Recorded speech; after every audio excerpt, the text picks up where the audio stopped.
Louis and Edwina Mountbatten. He was a distant royal relative. This was a young man in a hurry and going places. She, a wealthy socialite. Everybody in society had their eyes on Edwina. Together, they became one of the most influential couples of the 20th century. They were really looked upon more or less as the senior members of the royal family. And I assure you that their competence and their courage and their prudence, it is deserving of the very highest praise.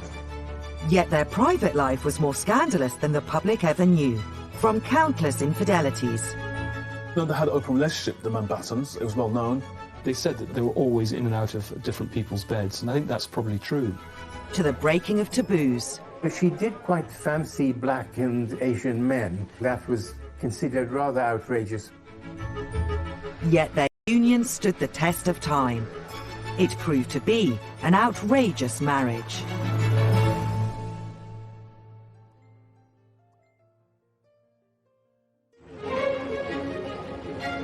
Lord Louis Mountbatten, distinguished naval officer and last Viceroy of India. He is perhaps best remembered as eldest statesman of the royals. He was uncle to Prince Philip, and he enjoyed an even closer bond with his great-nephew Prince Charles. Mountbatten's murder by the IRA in 1979 sent shockwaves through the family. There is a lesser-known yet vital part to Mountbatten's life, his extraordinary marriage, which began in July 1922. The Mountbatten wedding was a huge social event. 8,000 people were in Parliament Square for the wedding. There was a Pathé newsreel shot of it. I mean, the King and Queen attended as guests. Prince of Wales was the best man. It was a very, very glamorous occasion. In a way, it was a sort of royal wedding. 22-year-old Louis Mountbatten's bride was 20-year-old multimillionairess Edwina Ashley. They were the it couple of their time, with extraordinary connections right across society and the royal family. What you have, really, is the beginning of a kind of global superstardom here, with two incredibly glamorous, rich, royal celebrities who had an appeal beyond the shores of Great Britain itself. What was it about this new power couple that captured the interest of both the press and public? Great-grandson of Queen Victoria on his mother's side, and his father a German prince, Louis was a junior naval officer at Battenberg. He was known as Dickie from an early age. He was related to half the royal houses of Europe, really through Queen Victoria, who married off her children one by one, and so his network of connections was enormous. He had two older sisters, Louise, who married the King of Sweden, and Alice, who married Prince Andrew of Greece, who was the mother of Prince Philip, and then a brother, George, who was 8 years older. During World War I, just as the royal family changed from the Germanic Saxe-Coburg and Gotha to the more anglicised Windsor, the Battenbergs became the Mountbattens. Anti-German sentiment in this period also saw Louis's father pushed to resign from his role of First Sea Lord. Because of his German background, his father lost this top position in the Admiralty, and this stirred young Dickie's ambition. William Evans, Lord Mountbatten's personal valet for 10 years, knows better than most how Dickie wanted payback for his father's loss. Lord Louis had this driving force all his career to get to the top, to become the First Sea Lord, to emulate his dear father, who was treated so badly. And Dickie wasn't afraid of cultivating his family connections to help him on his way. He was very good at using his connections with the royal family to push his own naval career and his own social ambitions. And he had worked really hard to ingratiate himself with his cousin, the Prince of Wales, and had been rewarded by being taken along on worldwide tours. Dickie's new wife, Edwina Ashley, was not of the same royal stock, but she had an impressive lineage of her own.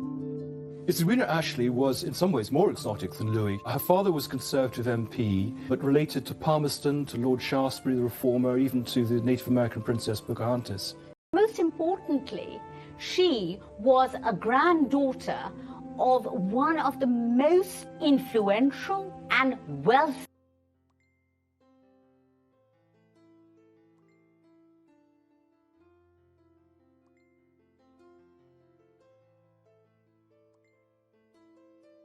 German financiers in Europe. Ernest Cassel was one of the richest men in the world. He'd been the banker to Edward VII. In fact, Edward was named after Edward and was his godchild. The eldest of two daughters, Edwina was her maternal grandfather Sir Ernest's favourite. Despite being set to inherit millions, this never made up for the pain of losing her mother at the age of 9. She never wanted for... it was a very sad upbringing. Part of the unhappiness was not just that her mother had died. Her father remarried, and the stepmother was not very kind to the children. After going away to school, Edwina moved in with her grandfather. At the age of 18, she was launched into society. She was really the leading light of her generation in terms of glamour, in terms of richness, and as a desirable match. Everybody in society had their eyes on Edwina. And it was Dickie who won Edwina's heart after they met at Cows Week on the Isle of Wight in the summer of 1921. Dickie was tall, handsome, well-connected, and he was so clearly besotted with Edwina. It was very much a whirlwind romance. They clearly were thrown together at dances and things over the course of the Cows Week. They came back from Cows and he introduced her to his parents. So it really was a love match. Just a few weeks later, a double tragedy struck. Dickie's father, whom he idolised, died suddenly, followed 10 days later by Edwina's beloved grandfather. And so here were these two young people, and they were very young, who suddenly were, in a way, thrown together, not only by physical attraction, but by death and grief. The fledgling romance was interrupted when Dickie joined the Prince of Wales for an 8-month trip overseas. What he very much hoped was that she would contrive to come to India and meet him there. And being Edwina, she did. She basically presented herself at the Viceroy's house in India, and the two of them were almost immediately engaged. 4 months after their first meeting, Dickie proposed to Edwina, but certain members of society questioned his motives. When her grandfather died in 1921, Edwina became one of the richest heiresses in the world.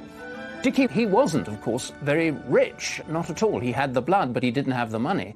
There's certainly been suggestions at the time and since that he was a gold digger out to get a fortune. But I think certainly from the letters that Dickie wrote to his mother and what he said to everyone, he was desperately in love with her, much more, I think, than she was with him. Edwina gained quite a lot from the marriage. First of all, she had access to these millions of pounds left to her by her grandfather, which otherwise she would have had to wait to the age of 28 to get. She had a husband and a domesticity that she'd lacked. I mean, her marriage to Dickie gained her an absolutely incontestable place in high society. After the wedding, life for this newlywed high society couple continued as it had started. They embarked on a honeymoon tour through Europe and America, lasting 4 months. The media just couldn't get enough of this British power couple. That people wanted to meet them. They wanted to meet the richest heiress in the world and someone who's part of the royal family. They met the President, Warren Harding. They met Babe Ruth, the baseball player. Eventually they ended up at the home of Douglas Fairbanks and Mary Pickford. And there they made a film with Charlie Chaplin. The Mountbattens had been introduced to Chaplin by a mutual friend, the Duke of Sutherland. The film was Chaplin's wedding present to the couple and was a case of art imitating life. Dickie was cast as the lover of Edwina's character, a wealthy woman abducted by a robber. Charlie Chaplin plays the hero who comes to her rescue. Whilst Nice and Friendly was never released in cinemas, this and newsreels of their wedding were among Dickie's favourite films. He did this remarkable thing of translating English royalty into international celebrity. They became, on their honeymoon, very, very high-profile figures. They became adept at dealing with reporters. The grand honeymoon also highlighted the differences between the couple. He had to plan everything. She was spontaneous. She was looking to break away from the restrictions that she'd had. They began to know each other's faults as well as strengths, and to find them not always compatible. After the honeymoon, inevitably, anticlimax. He went home and back to his naval career, and some people said that the Navy was his first love, and there's a lot of evidence for that. He was very much focused on the Navy, and there really was nothing much for poor Edwina to do. She feels very quickly very abandoned and bored and restless. She has all the connections and all the money, but she doesn't know what to do with her time. Now at a loose end, Edwina's behaviour was about to place both the couple's marriage and status in jeopardy. She was now getting the attention in some ways that she hadn't had as a child, and she relished it, and very soon she was beginning to have affairs.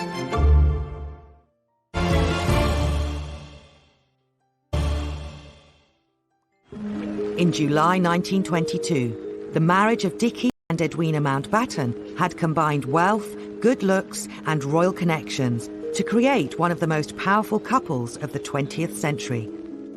Her career left behind the frustrated Edwina. She was a Navy wife, and she felt neglected. She was a highly intelligent girl at a time when aristocratic women were not really given much to do. So she got on with whatever there was available, if you like. And in the 20s, that was having a good time. People talk about the roaring 20s and 30s. It was roaring. It was a hedonistic lifestyle. Edwina was someone who loved a party, who liked pushing the boundaries. She was drawn to decadent nightclubs and dancing and unusual bohemian people. She didn't have to work, and so she lived in this extraordinarily sort of high-octane world of high society. Edwina briefly paused her partying ways when she gave birth to the couple's first child, Patricia, on Valentine's Day 1924. But she did not take easily to being a mother. After a few days, she's almost looking for a new diversion and very happy to let her young baby be taken care of by an army of nannies. She was not a maternal person, much more interested in going to parties late nights and mixing with young men. She was now getting the attention in some ways that she hadn't had as a child, and she relished it. And probably within 3 years of the marriage, she was beginning to have affairs.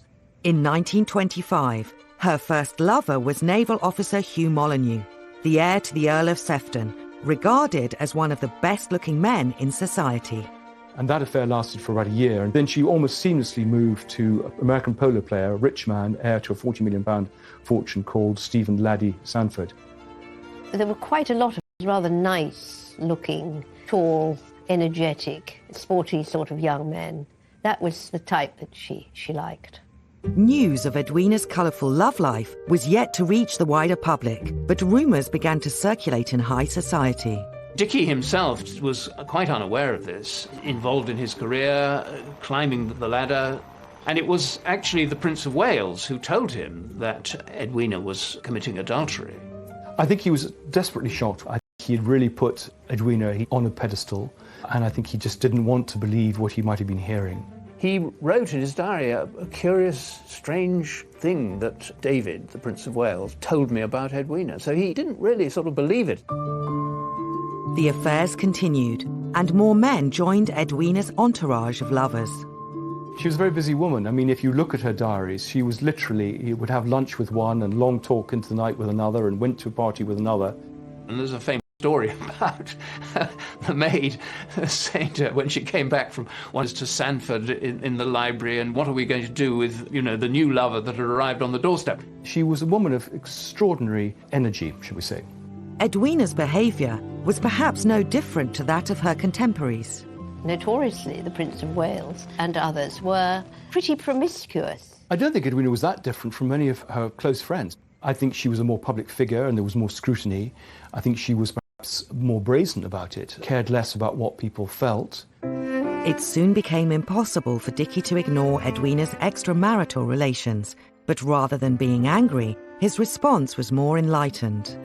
He wanted to be an effective husband, and he felt he was letting her down. He certainly writes to her feeling that he's inadequate as a husband and as a lover and as a man. I think they soon realized that they were not sexually that well matched. I think he was not a particularly efficient lover. She expected more, and she got more from other men.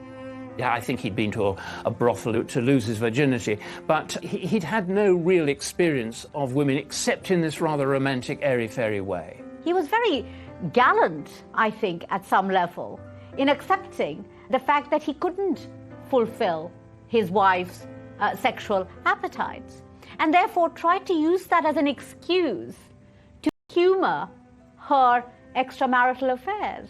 Lord Louis was madly in love with her, so he put up with a lot. Some of Edwina's affairs were more difficult for Dickie to accept than others. I think the most important of the pre-war lovers were Laddie Sanford, and with whom she did discuss divorcing Dickie. That was not a relationship that Dickie liked at all. And Laddie Sanford did very much want Edwina to leave Dickie, and there was quite a sort of toing and froing and tug of war. Realising how much her relationship with Laddie had hurt her husband, Edwina had a prick of conscience. She wrote to Louis saying, "I feel I have been such a beast. I feel terribly about it all." That was when she chose Dickie. There was a reunion at one point between Dickie and Edwina, rather a successful reunion, and she then found she was pregnant. A second daughter, Pamela, was born on the 19th of April 1929, and the marriage was saved. Aware of the influence their union brought, it seems they wanted to avoid divorce at all costs. The couple certainly talked about divorce when Dickie realised about the affairs. But they loved each other, they had children together. I think Dickie realised that her wealth gave him independence and access that he wouldn't have had otherwise. She enjoyed the access that his connections brought. It was the and there was an element of his providing her with stability. Yet Dickie soon reached his limit. By the late 1920s, Edwina's affairs led her to be named as a co-respondent in several divorce cases. And of course, it was only because of her money and Dickie's influence that the scandals were kept from the pages of the media. In 1931, news broke that Edwina was rumoured to be the other woman in the separation of Hollywood heavyweights Douglas Fairbanks and Mary Pickford. Stories followed that Edwina was seeking to divorce Dickie. A lot of this rumour mongering was damaging his position in society and therefore his professional career too. And I think that's what upset Dickie and upset the royal family, all this speculation about her private life.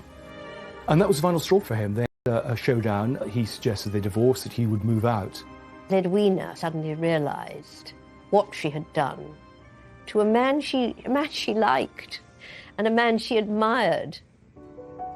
Edwina persuaded Dickie to stay, but to make their marriage work, they had a radical idea. Theirs would be an open marriage. They came to an accommodation that she would be discreet, that his career and his relations with the royal family would not be affected, that they would live as a couple together, and that's exactly what they did. Dickie returned to his naval post in Malta in August 1931 and left behind what seemed to be a much improved relationship. 9 months later, Edwina's private life hit the headlines again. The People newspaper suggested she was having an affair with an unnamed man of colour. A woman having a sexual relationship with a black man was pretty shocking. In society, it was extremely rare. Her name wasn't given, but it was perfectly clear what the article was about. Rumours flowed that actor Paul Robeson was the man involved, but the more likely candidate was famous musician Leslie Hutchinson. Leslie was born in Grenada. He actually went to America just around the time of the First World War to study medicine, but actually he was more interested in music.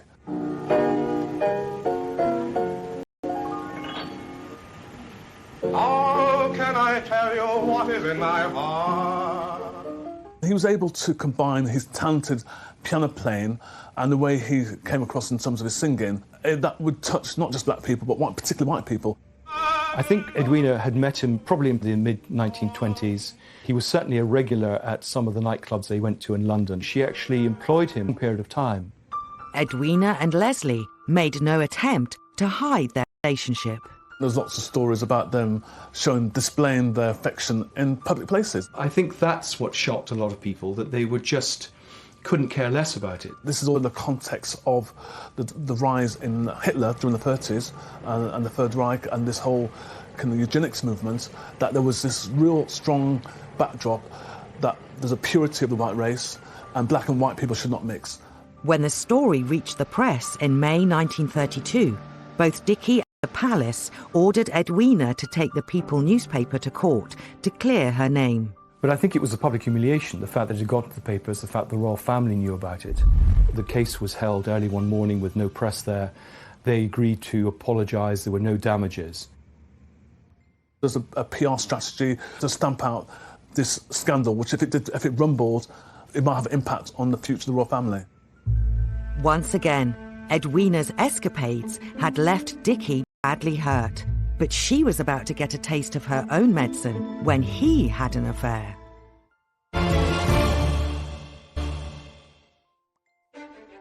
In 1932, a decade after Dickie and Edwina Mountbatten exchanged vows, their already unconventional marriage was threatened when Dickie began an affair of his own. Dickie was slightly slow to take advantage of the open marriage that they were in effect having. Edwina reckoned that she should be free to play the field, whereas he should not. So the open marriage was only open as far as she was concerned. Dickie didn't wish to break his marriage vows. Edwina, for all her faults, was sufficient for him. He was devoted to his family. He was a very busy naval officer. And so I think that was one thing that he just didn't have time for until he met Yola. Dickie meets a vivacious, beautiful French socialite, Yola Letellier, who, amazingly, finds Dickie irresistible. The affair would last all of Dickie's life and was the first rival to his affections that Edwina had ever faced. Talk about double standards.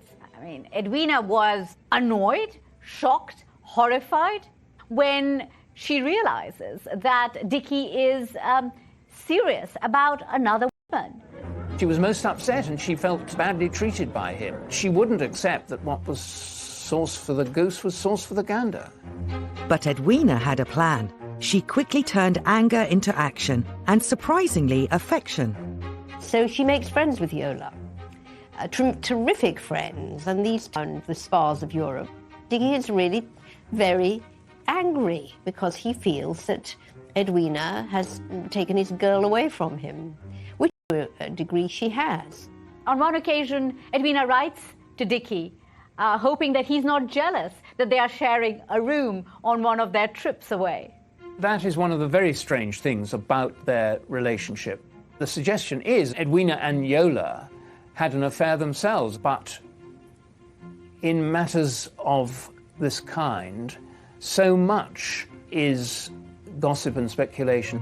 Whatever the true nature of their friendship, Yola was accepted into the family. But their threesome soon became a foursome when Edwina met a man who would mean much more to her than her previous flings. Bonnie Phillips was probably the most important of the pre-war lovers. He was a 6'5" Guards officer. He was a man who was effortlessly successful, and I think he was just a very kind, intelligent man with whom she felt a very strong bond. Bonnie Phillips, Harold, was very sporting. He was easy and charming, and Dickie liked him. He liked the dear old rabbit very much. And so Edwina then began her sort of third phase, if you like, the travel phase. And she and Bunny went all over the place, really very exciting adventures. The newly built Burma Road, China, all sorts of places, and sometimes with other people, sometimes with people who didn't actually exist, whom Edwina wrote reassuringly to Dickie about, to really, in a way, save Dicky's face. She was away for almost 2 years with Bunny, travelling. These home movies reveal that Edwina enjoyed a lifestyle far beyond the reach of ordinary Britons in the 1930s, when travel was a luxury reserved for the very rich. Dicky remained friendly with many of her lovers, and it was a way of, I suppose, keeping that connection going with Edwina. The public persona was that he was this very successful naval officer. He was being supported by his wife. But of course, the private reality was that she was not there most of the time. She was elsewhere with other people. Edwina and Bunny would enjoy their affair until Bunny's engagement in 1944, an event Edwina had been dreading. To her lasting regret, Edwina actually suggested one of her best friends, Gina Werner, might be a good partner for him. In fact, she introduced him and they married at the end of the war. Edwina was absolutely devastated. Her family talk of trying to keep an eye on her to prevent her committing suicide. Dicky was immensely sympathetic and kind to Edwina. He really felt for her. He knew how hurtful this was. On the couple's marriage. World War II. In many ways, the Second World War was the making or remaking of their marital relationship. And this was directly because Edwina, at long last, appeared to find a role for herself that she enjoyed and that kept her busy. She started being in charge of various nursing and medical organizations, which transformed her life, really. At last, she had a role, she had a mission. Edwina threw herself into new roles for the St. John's Ambulance and the Red Cross. Finally, she won respect from her husband and professional equality with him. At the Red Cross garden party in St. James's Palace, tribute is paid to the self-sacrifice of Red Cross and St. John nurses and workers by Lady Louis Mountbatten. I have seen them during the worst air raids, dealing with terrible casualties, cheering and reassuring the public, coping with any emergency. And I assure you that their competence and their courage and their coolness, it is deserving of the very highest praise. Mountbatten was amazed and impressed at the transformation that he saw in Edwina during the war. No longer did he find a spoiled, bored housewife, but a professional woman who was spending every moment of her time and all her energies trying to do a professional job, just like he was. It made them a team. They were a team. They respected each other. They admired each other. In fact, Dicky at one point wrote to Edwina admiringly and said, we really do owe this to Hitler. While Edwina worked tirelessly at home, Dicky was still in pursuit of naval glory, at the helm of HMS Kelly off the coast of Crete. Dicky Mountbatten was known in the Admiralty as the master of disaster. He had a destroyer which went from one glorious defeat to another, as one naval officer put it. He was reckless, he handled his ship extremely badly. He was much frowned upon by the other chiefs of staff who thought that he was an amateur and grossly over-promoted, which he was. But he did have certain things going for him. One of those things was that he was tremendously good at human relations. So he was able to use personal charisma to promote himself. War had united the Mountbattens in their marriage, but victory for the Allied forces in Europe brought conflict to the couple once again. The end of the war brought Dicky huge accolades. I mean, every country wanted to give him awards, and he loved having decorations. But I think for Edwina, it was a step. So she was a slightly lost soul again. So it was really a rerun of what had been happening before the war. She had been separated. She'd had various lovers, including the head of CBS Records and Film, Bill Paley. And I think it was very hard for her. Edwina resumed her bed hopping, while Dicky's extramarital activities had broadened beyond YOLO. All were conducted with discretion, but rumours about the couple reached America. The FBI had opened a file for the Mountbattens during the war when he was appointed as the Supreme Allied Commander.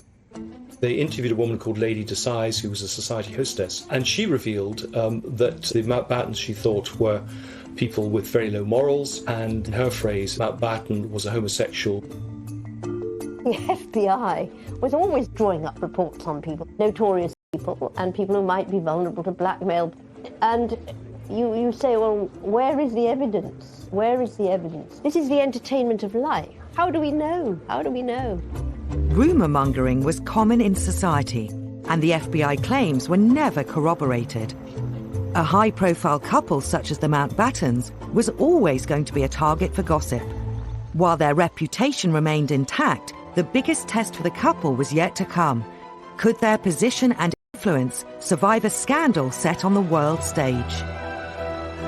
He was a very good-looking man, and she was a very good-looking woman. I think in another life they might have well been very happily married. Edwina was almost like a besotted teenager in love for the first time.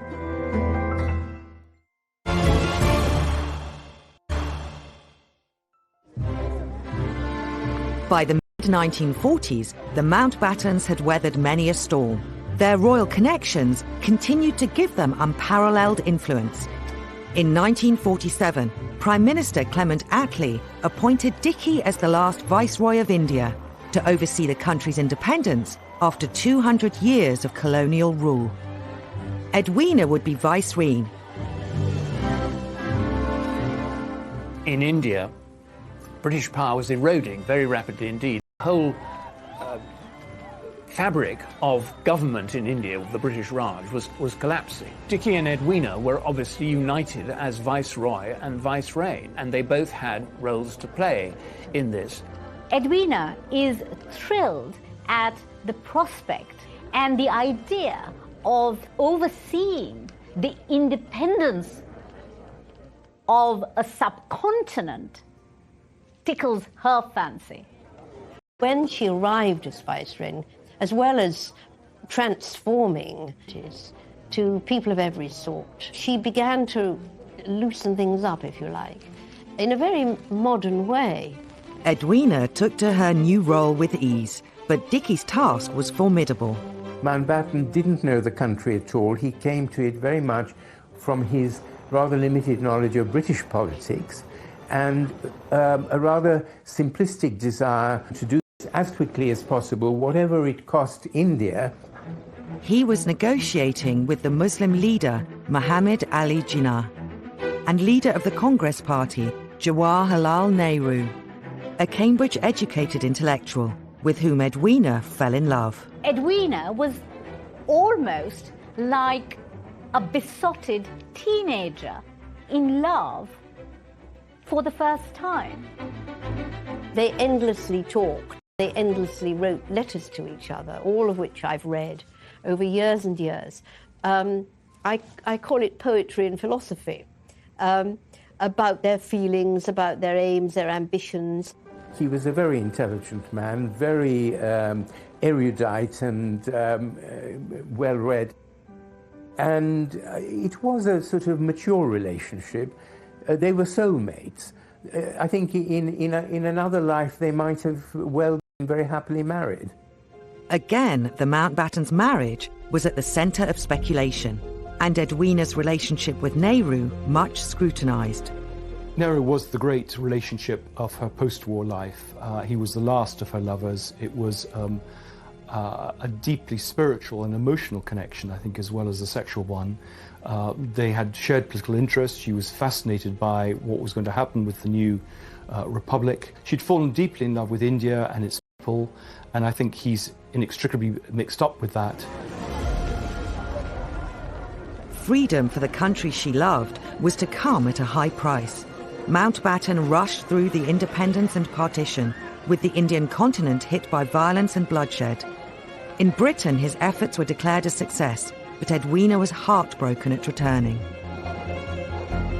I'm grateful to India, and I shall always look on India as a second home. This was, I think, a very unhappy period of her life, separated from him and separated from the country that she had adopted as her own. The relationship continued through letters, through regular visits. They saw each other at least every 6 months. She would come to India in the spring, and he would come to Britain often in the autumn. And Dicky would allow them to be alone together at Broadlands, the country house in Hampshire, or they would meet in London. They did have a strong love, very great, deep enduring bond, and they needed each other. Edwina and Nehru remained devoted to each other for over a decade, until their love affair was cut short on the 21st of February 1960. Edwina had always suffered from various ailments throughout her life, and in her late 50s, she had been warned to slow down. She was travelling a lot for the Red Cross and St John Ambulance, and indeed it was on one of those trips that she died. She wore herself out. She had visited Nehru in India, then gone on to Singapore. She was found in the morning, having had a fatal coronary thrombosis, surrounded by Nehru's letters. It is a mark of the deep love they shared for the rest of their lives. I can't think of anything more moving than that.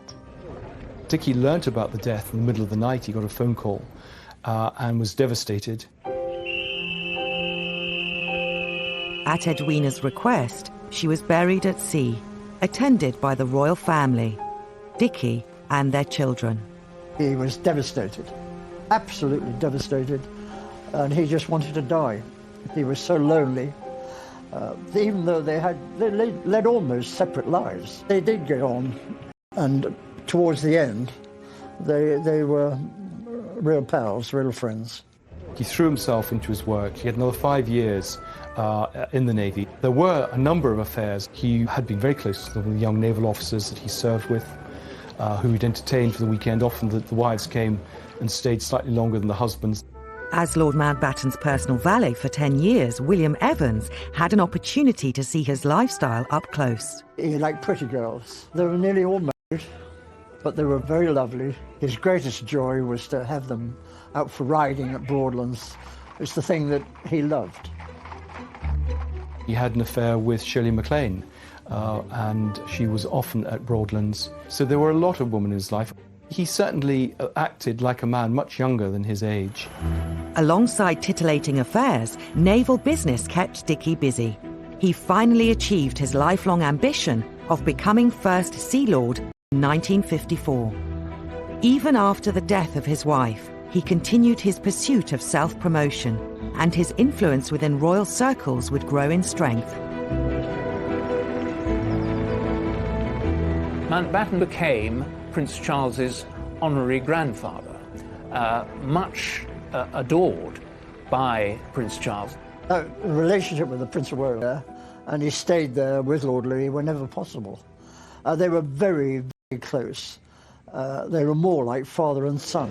Keen for Charles to avoid the same lack of sexual experience that had affected him, Dickie took him under his wing. Every weekend, when Prince Charles came up, there would be different girlfriends there for him to go through. Charles was so embarrassed at times because he knew he was being matched up all these different society girls, all these pretty young debutantes. Prince Charles doted on his honorary grandfather, and when Mountbatten died, Prince Charles was absolutely devastated. On the 27th of August 1979, while holidaying at his family estate in Ireland, Lord Mountbatten was assassinated while on a fishing trip by an IRA bomb. A state funeral paid tribute to his extraordinary life and career, but in death, rumour and speculation have continued to cast shadow over his achievements. There are all sorts of people exchanging gossip about Mountbatten's affairs. I think we have to wait for more of the files to be opened, the private correspondence, before we actually get at the truth of all this. Sealed by a government order, many of Dickie and Edwina's personal letters and diaries remain a mystery, but it's certain that they lived extraordinary lives with great passion.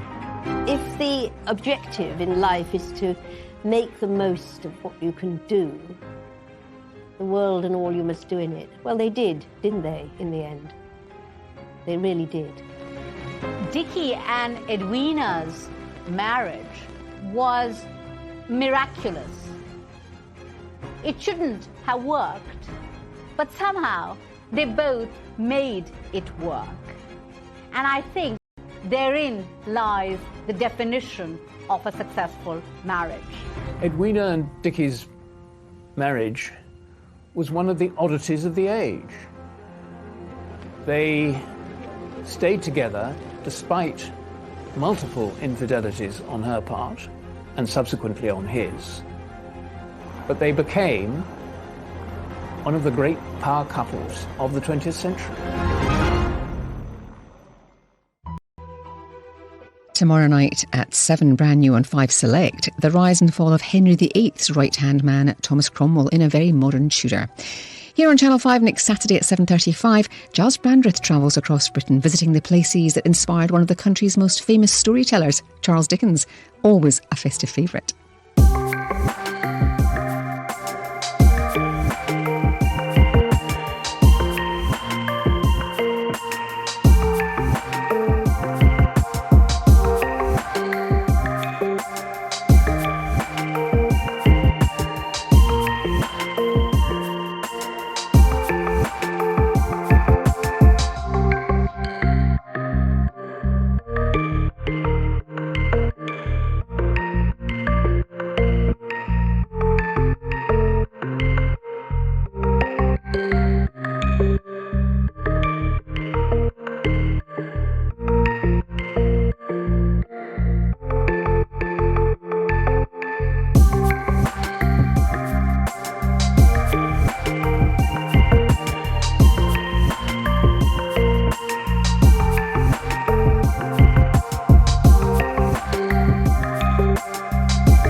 "22-year-old Louis Mountbatten's bride was 20-year-old multimillionairess Edwina Ashley. They were the it couple of their time, with extraordinary connections right across society in the royal family. What you have, really, is the beginning of a kind of global superstardom here, with two incredibly glamorous, rich, royal celebrities who had an appeal beyond the shores of Great Britain itself.